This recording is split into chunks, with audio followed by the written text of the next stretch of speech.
It's pretty incredible, isn't it? The things that some people are willing to say out loud. In those moments where you're taken aback and caught off guard, do you say something? Do you not say something? What do you do?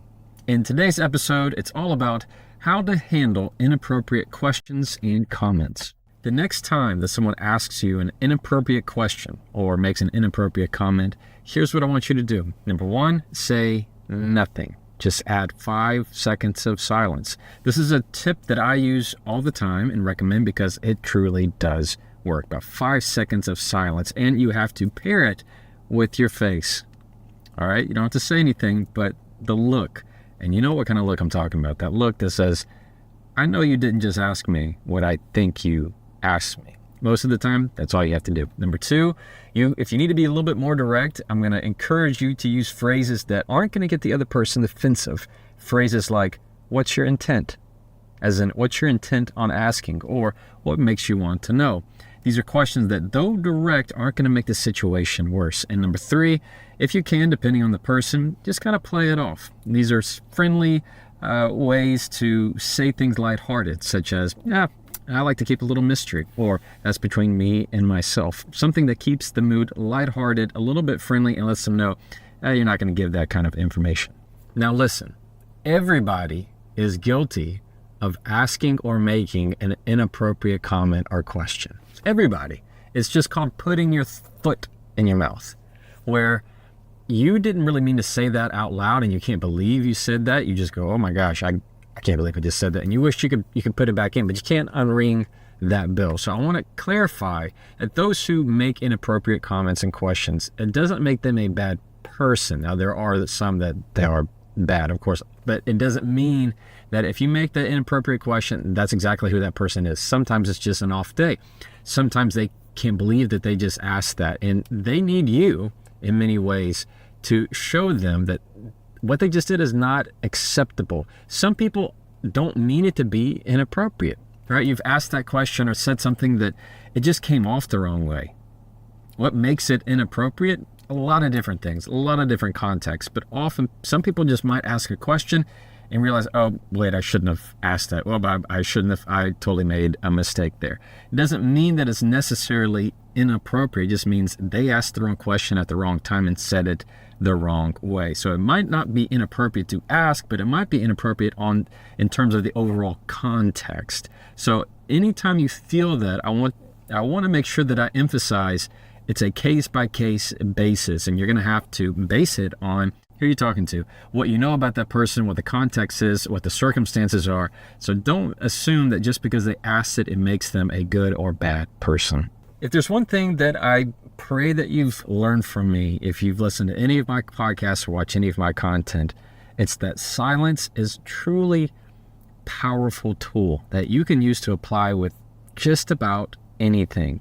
When somebody's making a comment that is inappropriate or asking that question, using silence as your answer is a way to set your feet in the conversation and saying no. Okay? It's a way of almost putting up the hand. And you're not having to do anything. Understand that just because they asked that question, it is solely within your power to decide if you say anything at all. Hear me again. It is solely within your power, when somebody asks that inappropriate question, for you to have any response whatsoever. Understand, you can have nothing. You can say nothing. You can walk away. You could just ignore it. And that is solely within your power. And there's nothing wrong with that, depending on what they ask. Silence is a way to allow them to hear what they said back. For them to go, oh, that didn't sound good at all. What I like to do and encourage when somebody's making an inappropriate question or comment is to give them a face. Not like a stank face, not like an angry face. I'm just saying, look. I look like, God, did you really just ask me that? Did you really just say that? This face that says, do I really have to comment on that? Or maybe even stronger, this is not something I'm going to comment on. When you pair with that nonverbal communication, you say all that you need to say without saying a single word. All right. So anytime that you feel that tension, the biggest takeaway that I want you to have is you're under no obligation to say a thing. So often we feel like just because somebody asks us something, we have to have an answer. We have to have a response. Typically when somebody says something inappropriate, we kind of, in the South we say hem and haw, you kind of just go, I mean, and you feel like you have to have some kind of answer because they asked. When it's inappropriate, there's no obligation. There's nothing polite, a rule that you need to follow. It's just simply staying within your own power and your needs and your own mental health of saying, you know what? No, that's not something I'm going to respond to. Now, if you need to be a little bit more direct, then I'm going to encourage you to ask a question back to them. So often you're not giving them the answer that they want. You're asking a question that serves as a second mirror in a way to see what are they getting at here? What's the point? So you ask the question, what's your intent? Meaning, what's your intent on asking that? Usually if I ask that question, somebody says something, an inappropriate question, I might ask, what was your intent? What's your intent with that? They often will say, oh, well, I mean, and they'll try and find an intent if they have one, or what makes you want to know? What makes you want to know? Often when you ask those kind of questions, being very direct about it, you're going to find they don't really have a reason. They don't have a true reason in wanting to know that information. They just want to know. Or they felt like they ought to have it and ask something, and so they feel like just because they asked, they're going to get it. And they're going to realize that's just not the case. Or what also happens is, because I make mistakes, you make mistakes, we all make mistakes, is that when you ask that question, what makes you want to know? What makes you ask? It's not why, right? I'm not saying the word why, which makes them offensive. Like, why do you want to know? Instead of it's what? What makes you ask? Using what doesn't get people nearly as offensive. So if I say, what makes you ask? They might have a reason that I go, oh, it wasn't inappropriate at all. I just heard it wrong. I misinterpreted what they were wanting. Often that happens to everybody, where you assume one thing because we like to assume the worst. We're humans. And what they meant to ask was something completely innocent. We just heard it wrong. So when you serve a question that is a mirror, like what's your intent in asking, or what makes you ask, and you find out, oh, they actually have a good reason. Oh, they actually have a good intent in asking. It's not inappropriate at all. Then it's a way of not taking it personally, right? You're giving them grace in that moment. And you're also giving grace to yourself of saying, oh man, I got this all wrong. Yeah, of course I'll answer that question. So glad that you asked. So often it works both ways, where you're not just assuming the worst out of everybody. Instead, you're asking this question that is going to be both a buffer for the other person as well as yourself. And so let's say that you gave that 5 seconds of silence, and then you followed up with a question of what makes you ask? And they have an okay answer, but not something that you still really want to share. What I like to recommend is give a little bit of lightheartedness into your response. Reason being, at that point, I don't feel like they've done enough, depending on what they've said, for me to use my words to shut the door in their face, which we will talk about should you need that. But lighthearted in terms of, well, I like to keep a little mystery, or that's between me and myself, or the one I like to use is, that one's for me. That one's for me. In other words, I'm saying, hey, you know a lot about me, most likely. The fact that we're talking together, you might know some things about me, or you think you know, but that particular element that you're asking, that one's for me. I'm keeping that one to myself. You don't get that one. That's what I'm sending with that message. So understand, if you need to, just go back and say, well, that one's for me. That one's for me. You're not going to share it. You don't need to share it. And you're letting them know that what they asked is not something that is for them to find out. Now, my favorite part of the podcast, and this is where I get to answer a question from a follower. If you're part of my newsletter, where I send out one communication tip once a week right to your inbox, I'm able to respond to people, and they're able to ask me questions. And here on the podcast, I have been doing this since I started, and I pull a question from someone, given the topic that I'm going to be talking about that given week. This one is from Rachel. Rachel is in Brazil. Rachel says, Jefferson, love your information. Thank you so much. I find it so useful. Thanks, Rachel. I have a problem. There is somebody that I work with who likes to ask me inappropriate questions. This is a supervisor. I never know really what to do. I typically try to just laugh it off, but I'd like to have an actual response. Any help would be appreciated. Rachel, I totally understand what you're going through. Most of the time, these kind of situations come up at work, right? Where you're not really family, but yet you're together all the time, so people feel like they can ask certain things or say certain things that they otherwise wouldn't feel comfortable about should y'all just be regular strangers on the street. So in that kind of situation, this is what I'd recommend to you, Rachel. Try a little bit of silence, and instead of this laughing nervousness, channel that into a response. If silence feels uncomfortable to you, or you feel like that's going to put you in a position that makes it feel more awkward, which is not a bad thing, by the way, channel that into a response of what makes you ask. All right? And don't take away that nervous energy and channel that into a response. When you start speaking, a lot of that nervous energy tends to flow out because you're breathing it out. All right? So when that happens, just what makes you ask? What makes you ask? And if this person, let's say the supervisor, is just tending to press a little bit more, make you feel uncomfortable in that way, then use words of preference and past. This is what I mean by that. When you say words that show that you have a history of doing things, it doesn't make it nearly as awkward because it's not as brunt with somebody for them to be, is brunt even a word? I feel like it should be. Maybe blunt, maybe brash. I mean, in that work environment, you don't want to sound like you're going to turn them off. I mean, you're probably good friends with this person, or you work with this person. You want to have a good relationship, so you don't want to just, kick them in the teeth with your words.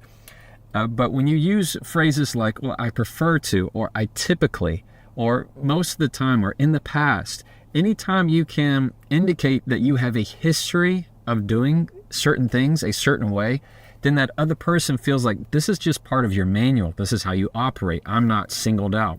So if that asks you an inappropriate question, let's say a guy asks, just for some dumb reason, asks what your pant size is, okay, or what shoe size, or whatever it is, or your weight, or anything.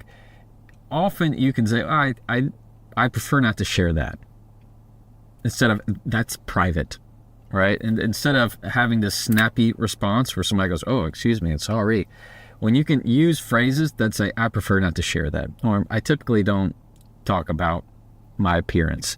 Any way to show that you have a history of doing things, whether it's typically in the past, the way I prefer to do something, the way I typically do something, it allows you and the other person to have a much more smoother interaction because they don't feel like they're singled out. It makes them feel like, oh, this is just how you respond. This is part of your manual. This is part of the instructions that if I want to talk to you, this is not something that you share. So it's not that I'm the big bad person who asked this bad question.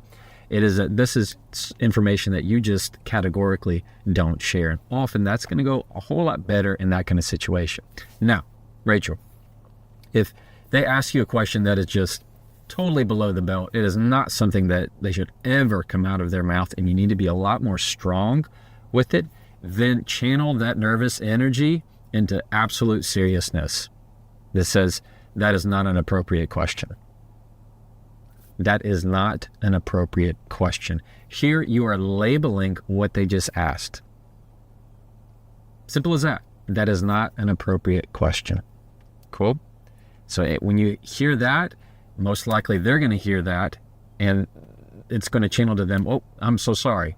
They ought to be apologizing. If they're not, well, then I encourage you to find some other ways to report that kind of behavior because that's unacceptable. All right, Rachel, wish you the best. Today we're talking about how to sound more assertive, that feeling of being honest and direct, but at the same time, respecting the other person. What does it sound like, and how can you do it right away? When you need to sound more assertive, here's what I want you to do. Number one, stop over apologizing. This is where you say, I'm sorry, so sorry, in every single sentence. I know it's a tick. I know it's a habit, but you got to stop, and I'm going to explain why. Number 2, stop undervaluing what you have to say. That's when you downgrade your comment before you even get it out. Again, this is hurting your confidence, and we're going to dive into it. And number 3, get comfortable with the word no. Get comfortable disappointing people. No is a complete sentence. I want you to think back to a conversation where you wish you would have sounded a little bit more assertive. Maybe it was at home with a partner or a spouse. Maybe it was at work with a coworker or a boss. A time where you wanted to be honest, you wanted to be direct, but you just couldn't find the words. Think back to that conversation in your mind and wonder, what could I have said differently? And here's what I need to tell you right out of the gate. If you don't find your assertive voice, you will be walked over. It will affect your confidence, and it will affect the trajectory of your life. It sounds harsh, but it's very true. Now, in my life, where I found that I struggled with assertiveness the most was anytime I was new somewhere. Maybe it was a new school or a new law firm, and I felt like I was crawling into it. I found myself being deferential to anybody and everything, even at the sake of my own well-being and my own boundaries. But what do? You're new. You feel like you have to do it. Well, that's not exactly true. When you find that assertive voice and you're able to say what you want to say and do it respectfully, it will change your life, and I mean for the better, because people will take notice. Your reputation will change, your credibility will change, and man, that's the good stuff. So I'm going to throw out some scenarios to you, and you let me know if any of them ring a bell.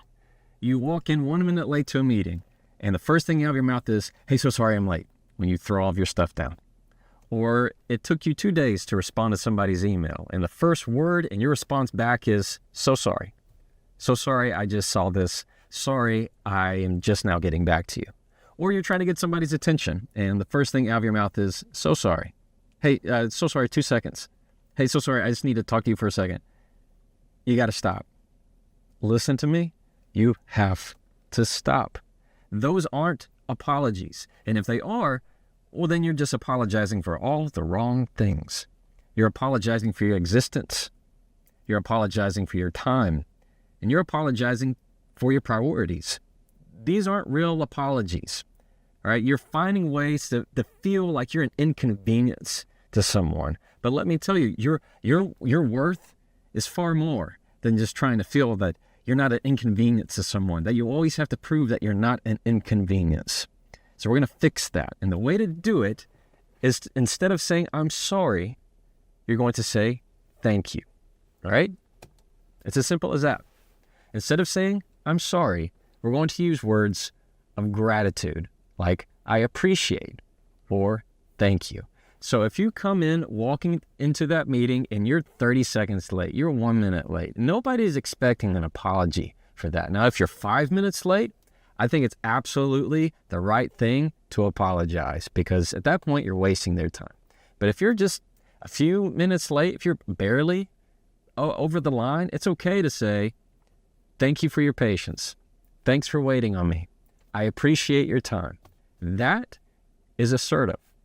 Or if it's in the context of you sending an email to somebody, instead of feeling like you need to say, "Hey, so sorry, I'm just getting back to this," just respond, "I appreciate your time.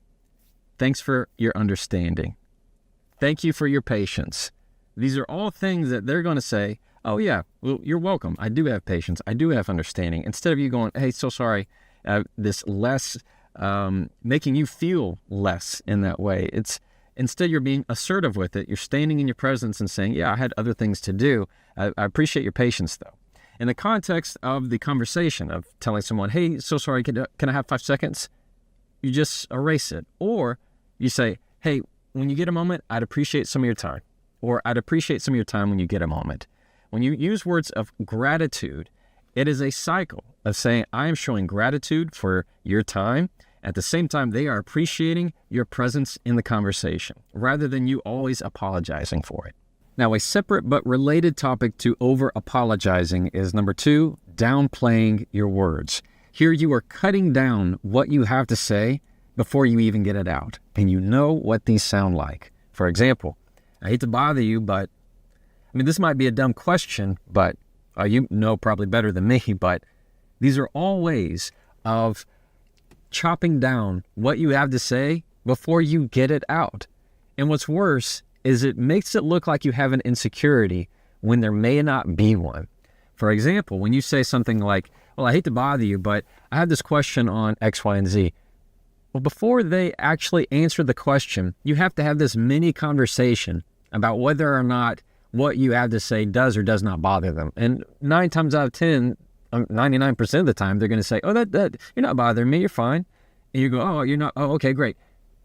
You're inserting something that's totally needless into the conversation.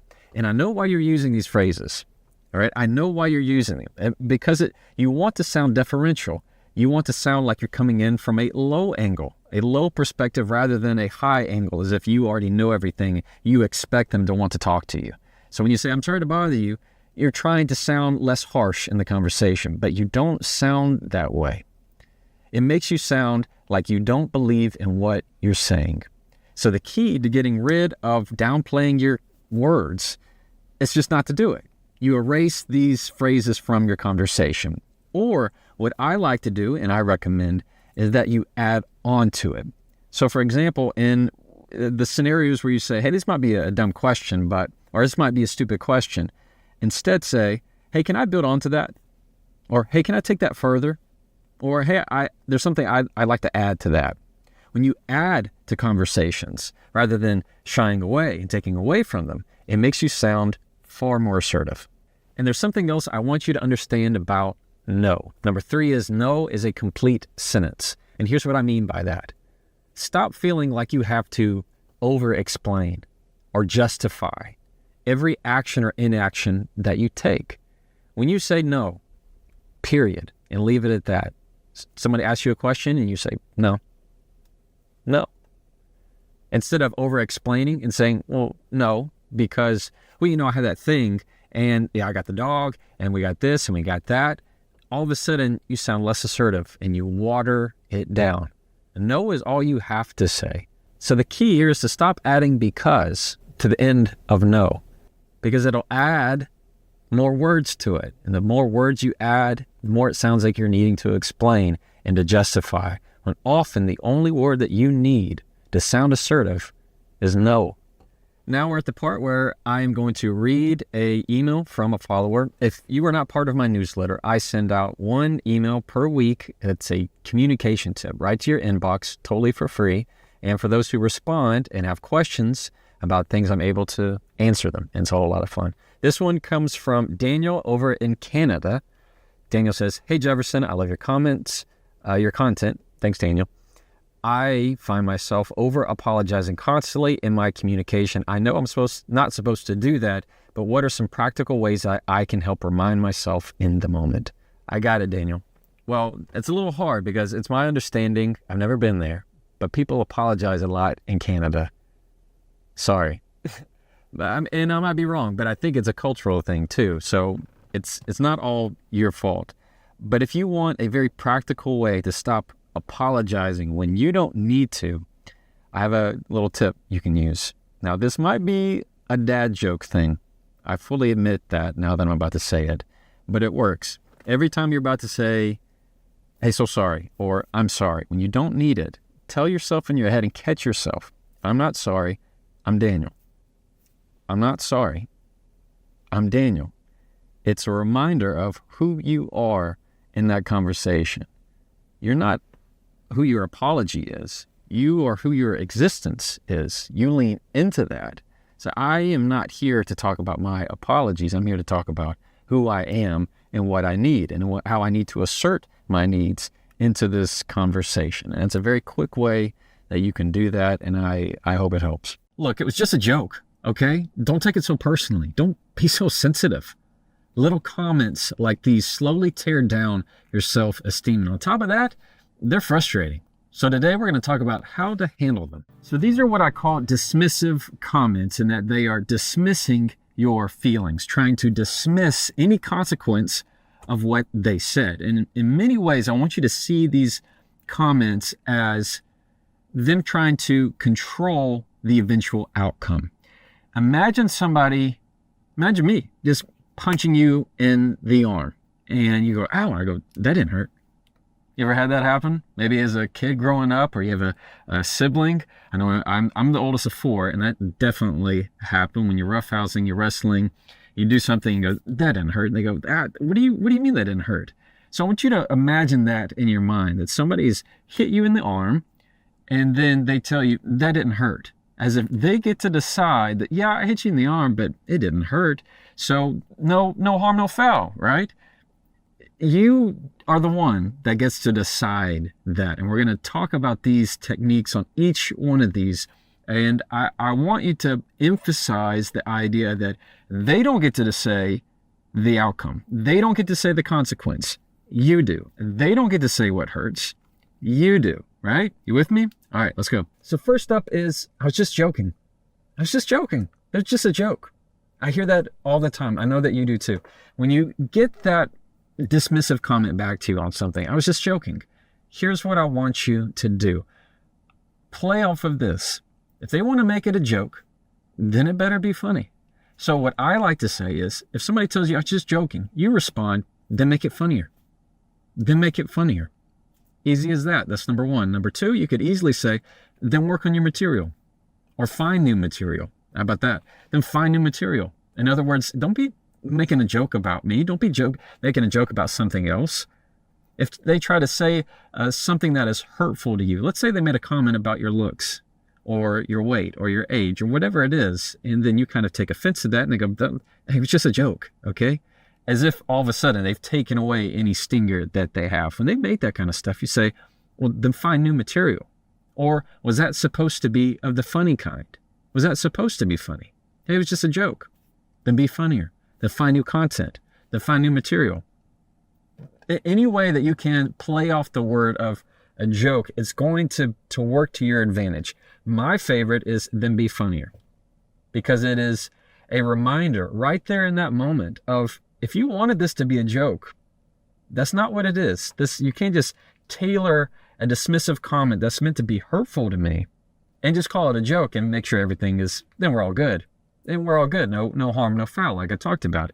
When that kind of stuff happens, easily twist it back on them as, was that supposed to be funny? Or was that the funny kind of joke? Whenever you can ask those kind of things and put them on their heels to say, that's not going to pass with me. Number two, one of my least favorite is, don't take it personally. Hey, don't take it personally. Like, come on, then don't say it personally. What do you mean don't take it personally? You just said it to my face. How can it not be any more personal? It is, to me, one of just a total withdrawal of all accountability, of any ability to say, look, that was on me. You know what? I shouldn't have said that, instead of this, don't take it personally. I can't stand that comment. Here is some things that I like to use, and I know you can use them too. I get to decide that. I love that one because it is very immediate and clear where the boundaries are. Somebody says something to you and then they go, don't take it personally. You respond, I get to decide that. It's the whole thing of hitting you in the arm kind of concept of, look, I get to decide to take it personally or not. Don't tell me how to take something. If you're going to send the paper airplane, I have a choice of how I'm going to catch it or if I let it fall. If you're going to throw the ball at me, I get to choose whether I want to catch it or I don't. It's all within my choice. So having that idea of I get to decide that puts you in the control seat every single time. Another that I like to use with don't take it personally is don't say it personally. Don't say it personally. Or then say it differently. That one is a comeback that you can use with all kinds of different dismissive comments. But I like that specifically with don't take it personally because of, it sounds like alliteration in a way. We say personally differently. They both have the adverb ly in them. And I feel that they're great at, it's a great little comeback to say, look, if you don't want me to take it personally, then say it differently. Say it again, say it a different way. It's a very strong, straight up front to say, look, if you don't want me to take something personally, then try again. Take it, say it differently. Okay, number three is don't be so sensitive. You heard that one? I know I have. Don't be so sensitive. And to be honest, I've definitely been one that said that too. And that wasn't fair. Say, don't be so sensitive. It is this idea that you go, look, can you just let things go for a bit? I just said something, all right? Do you have to turn everything into a fight? Do you have to do this? There is a toxic element of that type of dialogue. Because yes, you want to control the reaction. That's understandable, but that is just part of the battle. That means you're not doing the work up front to think about the consequence of what you're saying or to think about how your words sound. You just expect them to go how you want them to go. You want everybody to react how you expect them to react in your head, and that's not fair. So when you say the phrase, don't be so sensitive, understand everybody is sensitive. Everybody is sensitive. It just depends on the topic. It depends on the context. It depends on the environment. So it's subjective to everybody. So let that be what it's going to be. But when they say, don't be so sensitive, one thing that you can do that I love to do is play off the word sense. S-E-N-S-E. Say sense. So they say, don't be so sensitive. No, I'm sensing X, Y, and Z. So if somebody were to say, hey, look, it's just a joke. Don't be so sensitive. You can reply, no, I'm just sensing you're not that funny. You see what I mean? If somebody were to say an inappropriate comment and they go, look, don't, like I just said it, don't be so sensitive. You can reply, no, I'm just sensing that you and I have a different idea of what's appropriate to say out loud. You feel the difference? Here, you're not getting upset. You're not getting defensive. You are playing off of their words. Oh, don't be sensitive? No, I'm sensing. I'm sensing X, Y, and Z. And that's going to put you in a much better position to stay steady rather than a weaker position. And the key to each one of these replies that I'm suggesting for you to try is that you cannot let yourself become defensive. I know that's easier said than done, but I want you to play it out. If you were to automatically, somebody says, don't be so sensitive. And you're like, I'm sensitive? I'm not sensitive. What are you talking about? That's getting defensive. And all of a sudden you sound weaker and they sound stronger. Let me put it differently. They sound right and you sound wrong. You hear it? If you were to say, I'm not sensitive. What are you talking about? Me? I'm not sensitive. They sound stronger. You sound weaker.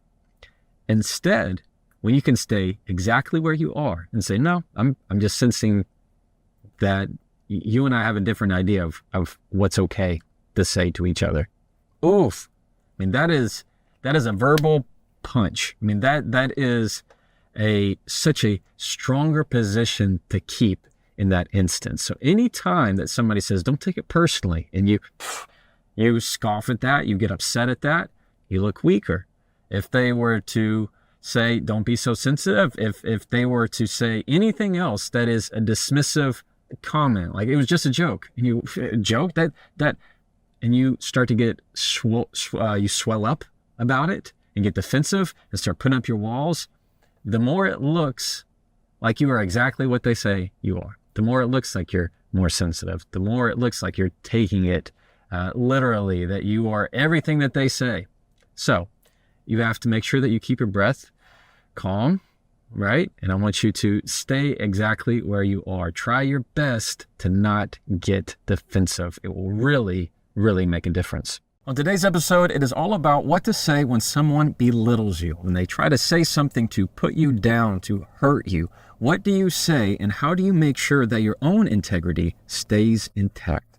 When somebody is belittling you, the first thing that I want you to do is, number one, make them say it again.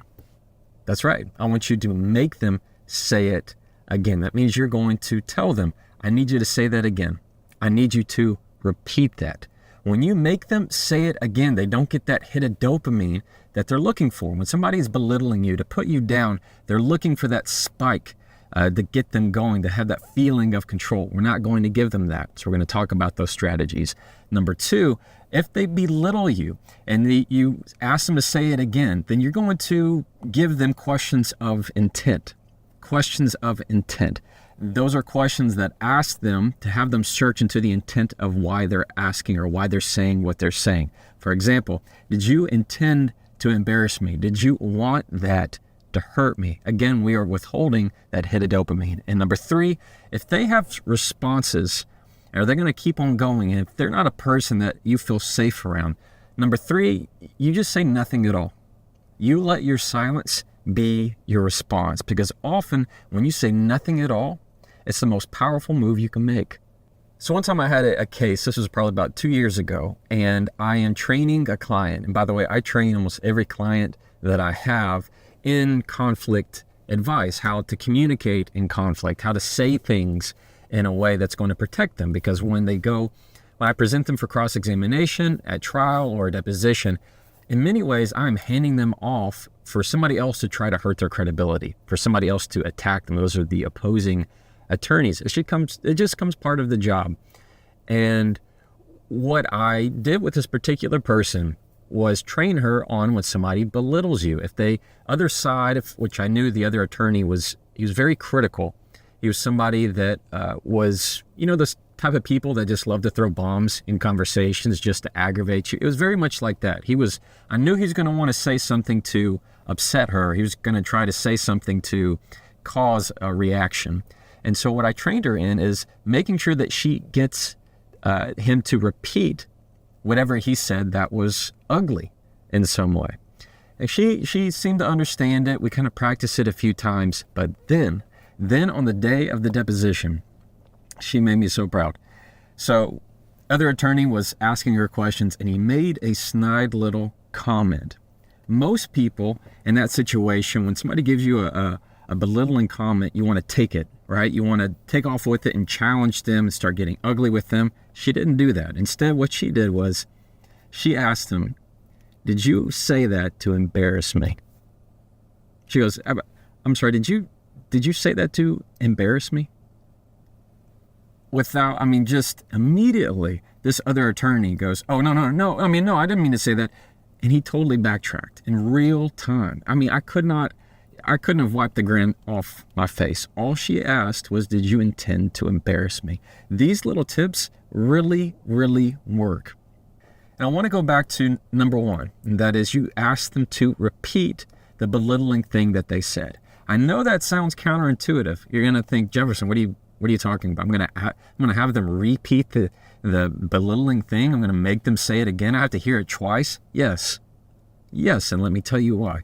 When somebody makes a belittling comment, they are wanting that reaction out of you. All right? They are wanting some kind of response.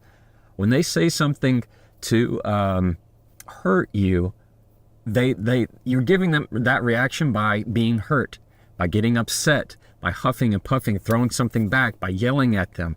That's what they want. Often when you ask them, "I need you to repeat that. I need you to say that again," they won't do it. They can't do it, or they'll backtrack because they realize, oh wait, they're not doing what I want them to do. They're not taking the bait. And so often they can't repeat it that second time, or they'll say it differently than they did. They'll rephrase their words. If by chance that they do say it again, now you know what you're dealing with. And that goes to number 2. You ask questions of intent. And this can be used from the workplace to home to kids who are being bullied in some way. When you ask somebody, "Did you intend? Did you intend for that to embarrass me? Did you intend for that to upset me? Did you intend to hurt me?" When you ask those questions, what it does is, instead of the spotlight being on you and your behavior and how you're going to respond to that belittling comment, it goes back to them. Now the spotlight flips. It flips. And they have to ask themselves these questions like a mirror. Why did I say that? Why did I do that? They're forced to now answer the intent behind, the purpose behind their hurtful words. And so often when that happens, the other person will apologize or rephrase or say, I didn't mean it that way, or they'll move on. What the biggest key to this is you're not going anywhere. You are showing that you're standing your ground. You're not saying anything rude. You're not putting your integrity on the line. You're just asking them to see themselves by just saying, why did you do this? Did you intend to hurt me? Did you intend for that to upset me? Because what you're telling them is, whatever you meant to do, it's not having that effect. Whatever you meant for that to be, you're not getting it, and they'll backtrack from it. Number 3, if by chance they respond and say, yeah, I didn't mean to hurt you. Yeah, I did mean for that to embarrass you. Understand, that's not somebody you want to be around, right? That's not somebody you want in your life. But the best thing that you can do often in those situations is say nothing. Now, I don't mean that to say I'm not equipping you with any tools and just be a wallflower, somebody just to be laid over. No, I'm saying is often silence, when you just look at them, it says, I don't have to respond to anything that you said. It's not having that effect. And then their words ring hollow because it's just nothing for them their words to stick onto. It's just nothing but an echo. And that's how you're going to have something to where you're going to be more powerful every single time. So let's run through a quick example. All right. Let's assume maybe you're at work at a team meeting or something, and you make a suggestion, and somebody makes a belittling comment. They say, nobody asked you, or nobody cares. All right, have you heard that before? Where somebody says, did I ask? Or nobody cares. Nobody asked you. When you hear that, let's go, number 1, make them say it again. That means you're going to ask, can you repeat that? Or say that again for me. Say that again for me. They're going to say, nobody asked you. If they actually have the guts to repeat it. Number 2, going to go to a question of intent. Like, do you say that to make me feel less? Do you say that to make me feel small? Did you intend for that to embarrass me? Did you intend to dismiss my ideas? Do you say that to dismiss my ideas? You see how you're taking what you perceive their action to be doing and you reflect it back on them like a mirror. Did you intend for that to hurt my feelings? When you say that, they then have the spotlight all on them. They have the floor to either correct the issue, accept the issue and apologize, or double down on it. And whatever they say, now if they apologize, it's up to you if you want to accept that apology, if it's a genuine apology. But if they double down on it, then don't feel the need to go back at them. Don't feel the need to say anything ugly. You just let it go silent. Because if other people are around, they're going to be paying attention to your integrity. Other people are going to be paying attention to how you're going to respond. And the person who is more emotionally mature every single time is the person who feels like they don't have to respond to disrespect. They don't have to respond to these things that are belittling or beneath them in some way, that you have this threshold of respect before you respond to these kind of things. Here's a hard truth. If you don't advocate for yourself, nobody will. And if you don't assert your needs, let's face it, you will get walked over every single time. At the end of today's episode, you're not going to have to worry about it. We're talking how to stand up for yourself. The first thing to know about standing up for yourself is knowing when to do it. Because number 1, not everybody's worth getting out of your chair for. It is a know your worth mentality. And we're going to talk exactly where you need to go in your mind leading up to these conversations. Number 2, get rid of the verbal disclaimers. These are little statements you say before you say what you need to say. Like, hey, I'm sorry, but I just feel like maybe we're going to talk about getting rid of those and how to do it. Number 3, stop justifying the no's. Stop having to feel like you need to explain yourself on and on just because you turn somebody down. When you do that, it takes away slowly from your self-confidence, and I don't want to see that. Now, maybe nobody's told you this, but just because somebody has said something does not mean that it requires a response from you. Just because they throw a pitch doesn't mean you have to swing. You just let it go by. There's this idea in our head that because somebody gave us an opinion, we have to give an opinion back. That's just not true. When it comes to standing up for yourself, it is often the person that is not worth your time that you don't need to give attention to. And often that's the exact opposite of what we do. We find ourselves trying to justify and explain to people that do not matter in our life. The people that rank low in our priority list, but yet we feel like we have to prove something to them every single time that we talk. Eliminate that concern. When people play chess, it's expected that you're going to take a pawn. Nobody freaks out about it. Nobody loses their mind when somebody takes a pawn because they know the value is not the pawn. They can take a rook. Okay. They want to take a queen. That's different. Understand that there's going to be lots of different conflicts in your life, lots of different conversations. They are not all the same. The feeling you get by talking with certain people, those friendships, where they rank in relationship to you, they're not all the same. So what I want you to understand is stop attending every argument that you're invited to. Just because that somebody gave an opinion and said something to you, you have the choice of just letting it go. Saying that does not require any response from me. That is not worth my time. That's why I say it's a know your worth mentality. Before you stand up for yourself and feel like you have to say something, ask the question, is this person worth getting out of my chair for? Is this somebody that actually needs part of my energy? Because there is a strength and a wisdom in conserving your energy and protecting your peace. So the next time that happens, I want you to go through that filter and ask yourself, is this person worth getting out of my chair for? Because I know my worth. And please understand that goes for anything that they say. Just because they spew out garbage does not mean we're in the business of picking up trash. Let me say that again. Just because they spew out garbage does not mean that you're in the business of picking up trash.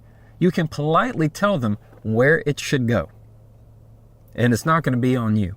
So understand that part of protecting your peace is understanding, I know what they're saying is not worth my time. I'm going to take it and set it aside. Personally, what I do in my own life is I have a waste basket. All right, I have a trash bag right next to me in my mind. And if somebody says something I don't like, rather than me feeling like I have to throw it back to them, and I have to pick up that trash, that gross, nasty thing that they said and give it right back to them, I just take it and I move it over and put it in the trash. You can say like at a computer or a laptop, you just get it, you drag it over, and you put it in the recycling bin, and then you delete it. You don't have to worry about it. You don't have to carry it. So understand, just because they throw out garbage at you does not mean that you're in the business of picking up trash. When you have to advocate for yourself, part of that mindset is knowing how to go into it. Too often, there is the hesitancy to say what you need to say. We treat it like it's I don't know, what do they have, like the cold plunge or a pool that's filled with cold water. If you tiptoe into it, it's much worse. When you don't say what you need to say right out of the gate, and instead you slowly walk into it with these little disclaimers, what I call them. This sounds like, hey, I've just been, I just feel like I need to say this, I guess. And maybe I'm talking out of pocket here, but you ever heard that? You ever said that before? Where you say, listen, I'm sorry, but maybe, I'm just feeling more like you are trying to hesitate saying what you need to say, like you want to smooth it over. You want to hedge to make sure nobody feels like you're being too direct with it. But when it comes to asserting yourself, when it comes to stating your needs, nobody's going to do it for you. Remember, you're the one that has to be bold and out in the open with it. So think of it as that cold swimming pool. If you walk right into it, it's going to not feel great. It's not going to look smooth. It's not going to feel smooth. You either have two choices. You don't say it at all, or you jump right in. When you see people doing that cold plunge, they don't walk right into it. They don't slowly go into it. They put their whole body into it.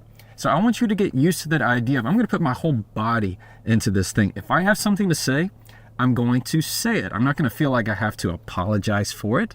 I'm not going to feel like I have to be hesitant and hedge the whole time. If it is something that is on your heart, and it is something that is truly asserting your needs in your life, you have one chance, one life, and this is it right here for you to be able to state your piece, assert your needs, and say what you need to say. Now, another part of this is often when it comes to standing up for yourself, it happens in moments where you need to say no to something.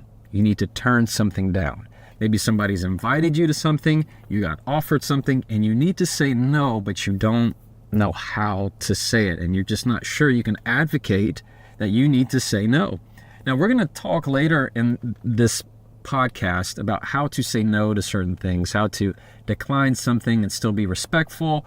how to disagree and still be respectful about it in those little bitty specific scenarios. Here, this is the point I'm making, of that there are times when you have to say something and they need to hear you say no. And there's a difference between saying no because after the end of it, using that word because to justify it, and just saying no. For example, let's say you asked me a question and I just said no. Versus no, because, I have that thing that we talked about, and, I got to make sure that I take care of this. And it's just been really busy lately, and I've just been so stressed, And so, I have that other thing, You see how it's much weaker? All of a sudden, I've added 3 more sentences after the no, and I've slowly watered down the place that I need to assert my needs. If I need to say no to something, I need to say no. So eliminate that habit of always saying no because. It's just no. And if they need to ask other questions, they're free to ask other questions, and you're free to say no again. I want you to feel empowered, all right, on this idea of just because they asked me something does not mean I have to give them something. Just because they told me something does not mean I have to have an answer for something. Standing up for yourself means that you are in complete peace with who you are and your presence in the conversation. And you know your worth wherever you are in that conversation, or if there should be a conversation at all. So when you need to say no to something, step into that. Don't go with these little verbal disclaimers. You say no to it. You don't say because and add on a verbal, it's like the opposite of a verbal disclaimer. You add in everything afterwards. No, because I'm just feeling X, Y, and Z. You don't need that. The word is no, period. What lots of people like to say, and what I support, is no is a complete sentence. You don't like them, and you definitely don't want them. But sometimes, no matter what you say, you find yourself getting sucked into them anyway.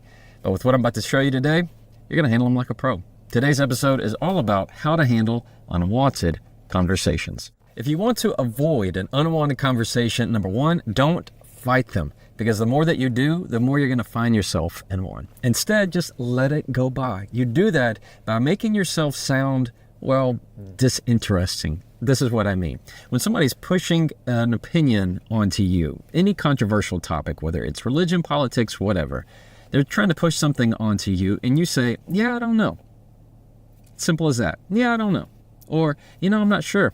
I'm not sure about that. You're finding ways to communicate to them of, if you're looking for a fight, you're not going to find one here. Number 2, this one is the easiest, but it's the most critical. You are making them feel heard. It's just simply acknowledging their point, and it's very simple to do. This is what it sounds like. I agree that's an issue. Period. Somebody's wanting to get all worked up, and they're telling something to you. All you need to respond is, I agree that's an issue. I agree that's an issue. You're not saying whether you agree with it or disagree with it. If anything, they just feel acknowledged and heard, and they say to themselves, oh, okay, they understood and heard what I said. And number 3, if you need to be a little bit more direct, you need to tell them that you're not interested in this conversation. If they're not getting the point, here's the way I suggest to do that. You say, I typically avoid this topic. The key word is typically.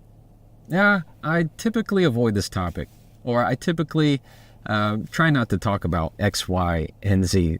The key here is when you say typically, you're communicating of, I've had this conversation before, it's not really stimulating to me anymore, so I avoid this topic altogether. You're not saying that they're wrong, you're not giving them a fight, you're not giving them anything for them to bare their teeth on. You're just simply saying, I tend to avoid this, I typically don't do this.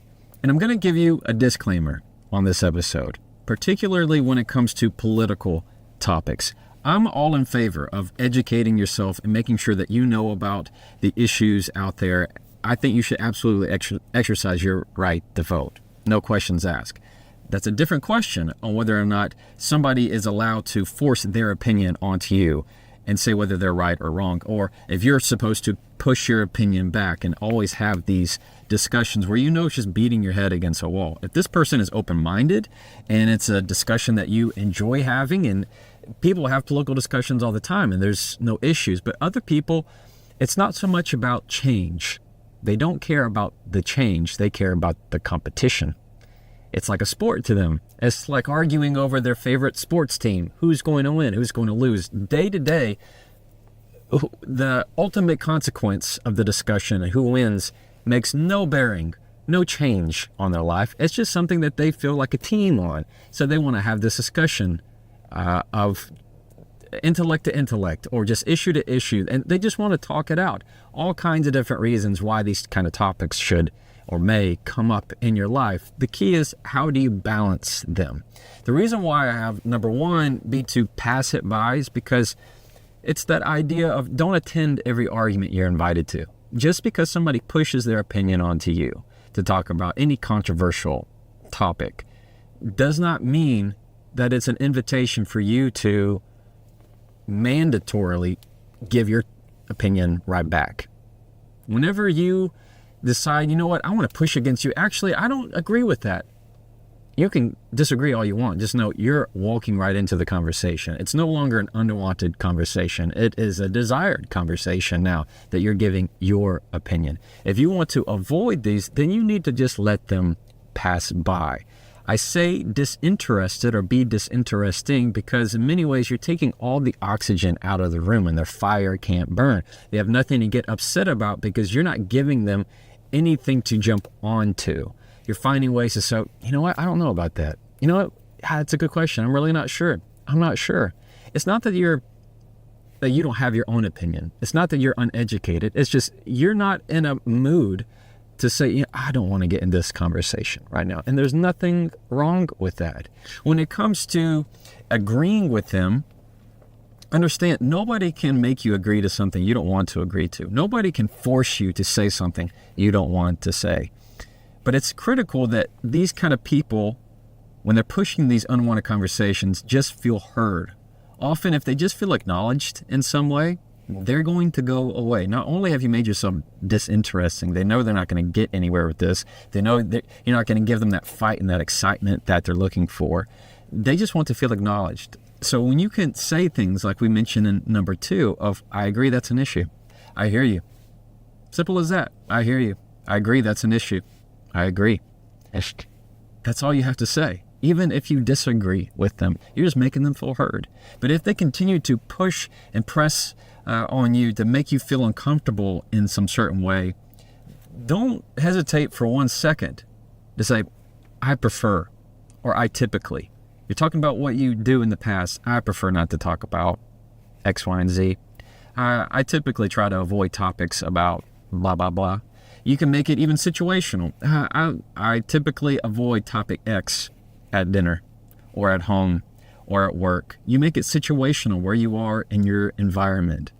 Simple as that. And if they continue to press the button, it's absolutely okay to say, I'm not going there. Period.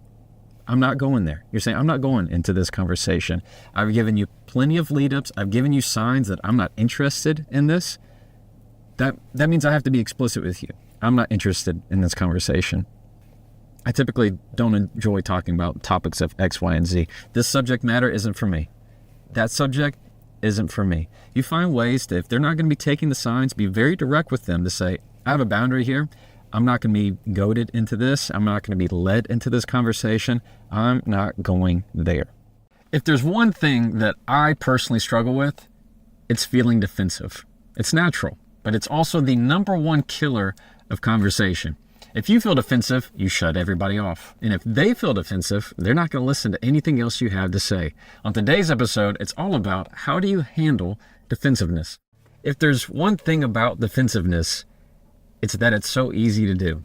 It's just biological. It's natural because anything that you perceive as a threat or a challenge, you fight against. It is natural as part of your fight or flight. On any argument that you're going to have, there are 2 sides. There is an ignition side and a cooling side of it. And that ignition is triggered by things that trigger you. So anytime somebody challenges your opinion or disagrees with you, your body perceives that as a threat that says, I don't like that. Somebody gives you an opinion and you disagree, your body says, I don't like that. Somebody's telling you what to do, your body goes, I don't really like that. So every time that happens, there is a desire to push back against it. If somebody's telling you, you need to go do this, you automatically want to go, no, I don't. If somebody says, oh, you were behaving this way last night, you were in a bad mood last night, you automatically want to go, no, I wasn't. Who are you to tell me how I was or how I'm feeling or what to do? We preserve that element of autonomy within ourselves. And so anytime you feel defensiveness, it is just so reactionary.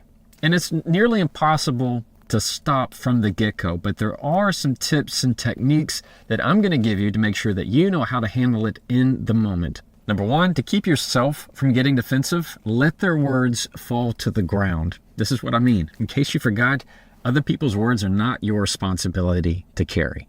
It's not tennis or volleyball. You don't have to throw anything back. So instead, you're just going to take a breath, imagine that their words fall to the ground, and you get to decide whether to pick them up or just leave them there. And you're going to find more often than not, you just want to leave them there. Number two, get rid of beginning your sentence with you.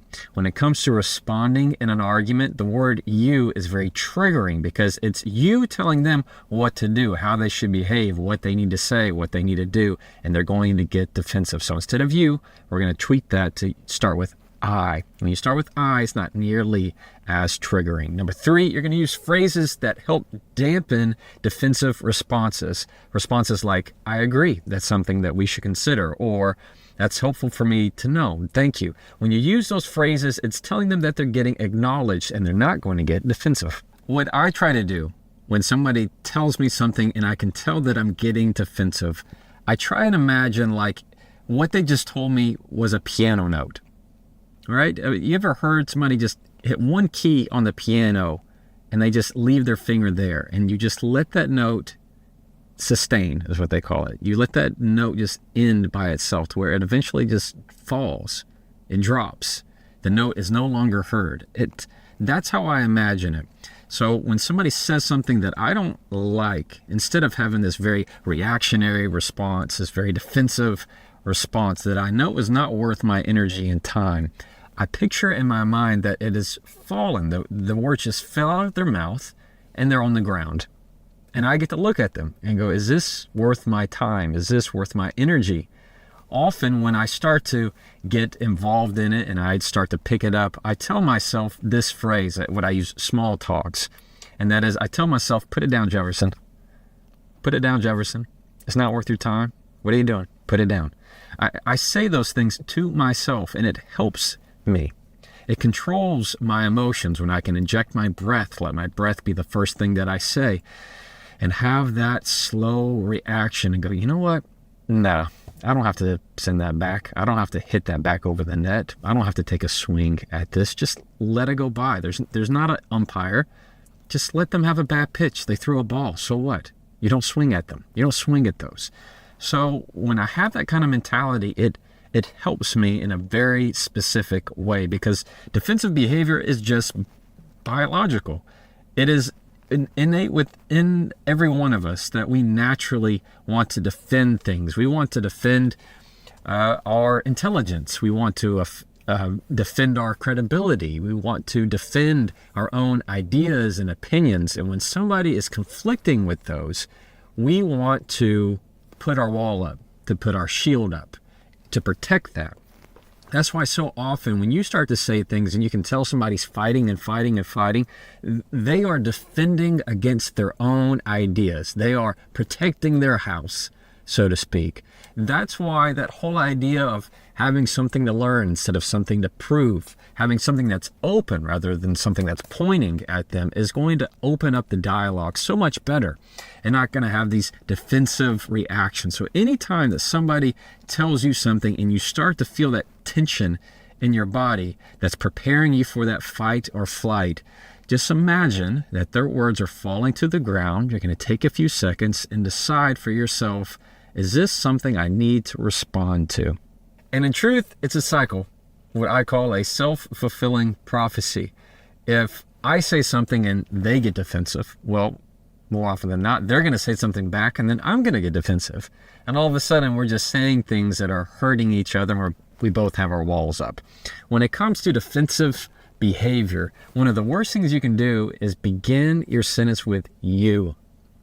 If I were to tell you right now, you seem like you're in a bad mood, or if I were just to be very blunt, you're in a bad mood, most likely you're going to disagree with me, or you're going to correct me, or you're going to adjust what I just told you. You're going to say, no, I'm not. Or, well, no, I'm irritated right now. You're not going to accept that I said you're in a bad mood, because you is assumption based. It is trying to tell somebody what they're doing, what they need to be doing. You're not listening to me. It gets people defensive because what they want to say is, yes, I am listening to you. Versus me saying, I feel like you're not listening to me. I feel like I'm not being heard. When you change you to I, it's not nearly as defensive because I'm not assuming that you're doing anything. If I were to say, you don't even care. You don't care. Automatically, what you're thinking inside is, yes, I am. I do care. People don't like to be told that they are something, or they feel a certain way, or they're doing something.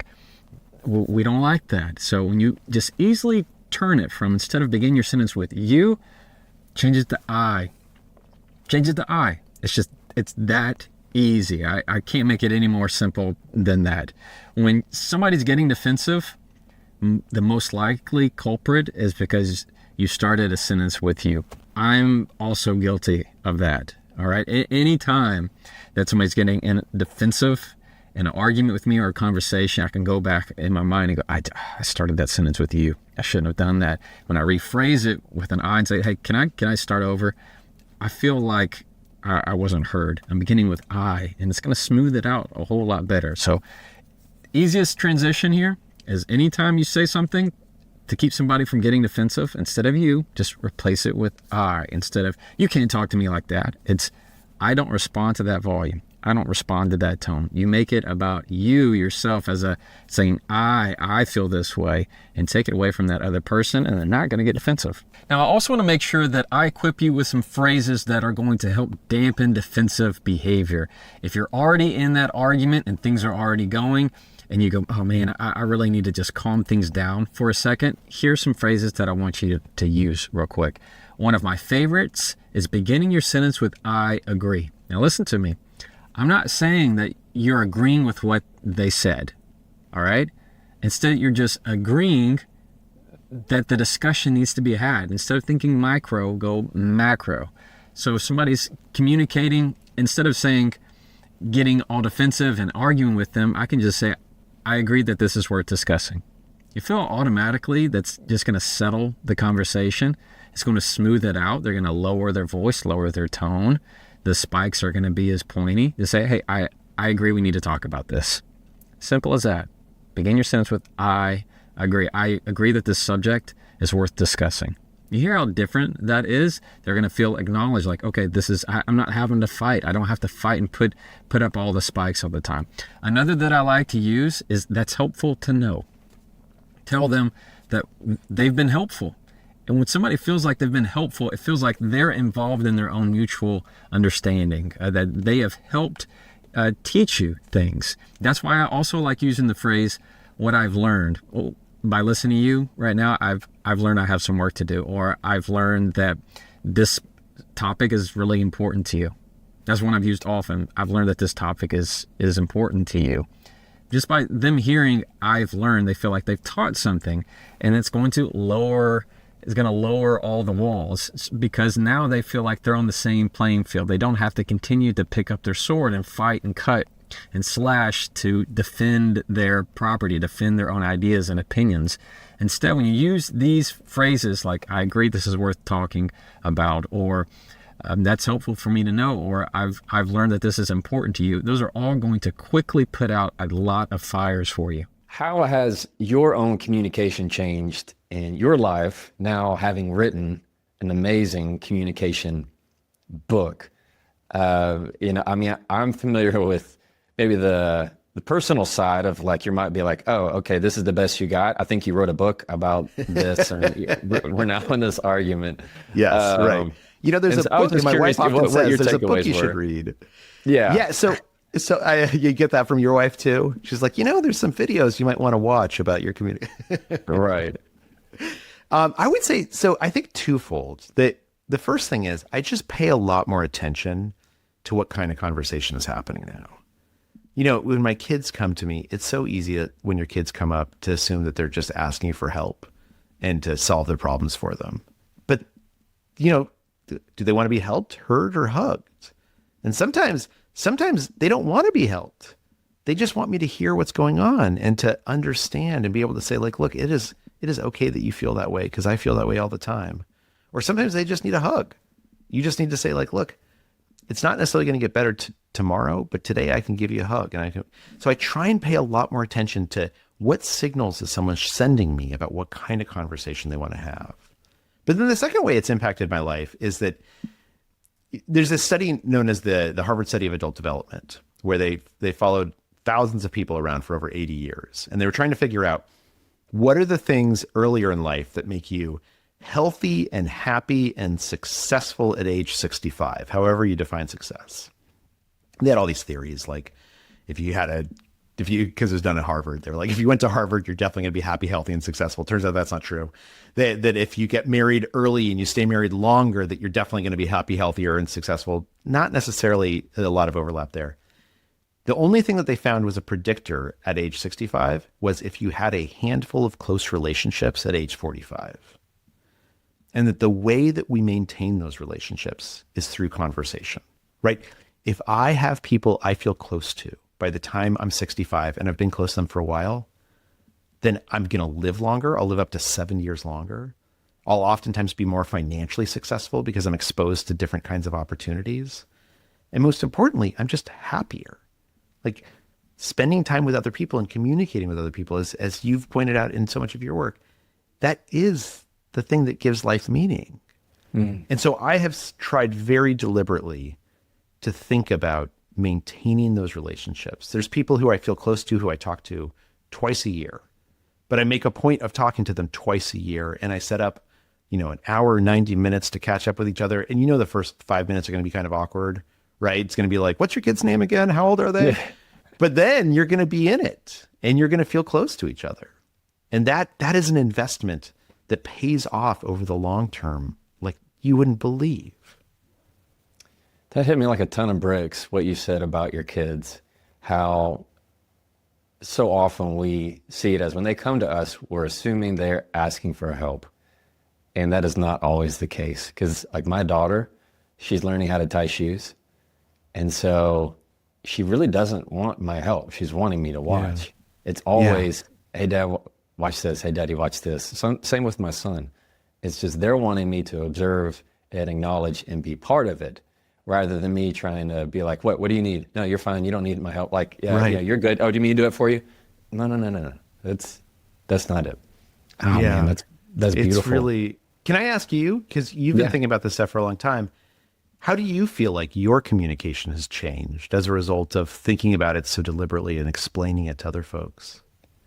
I got this weird habit that I've always had, Charles, of hearing phrases and being like, oh, I like that.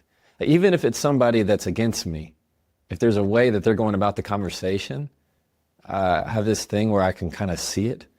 And so I like to visualize conversations and try to watch them happen, even when it's me being involved with them. And so I think having now invested in communication work and written something and hopefully joining this league of wonderful authors like yourself, it's made me all the more conscious of the bigger picture.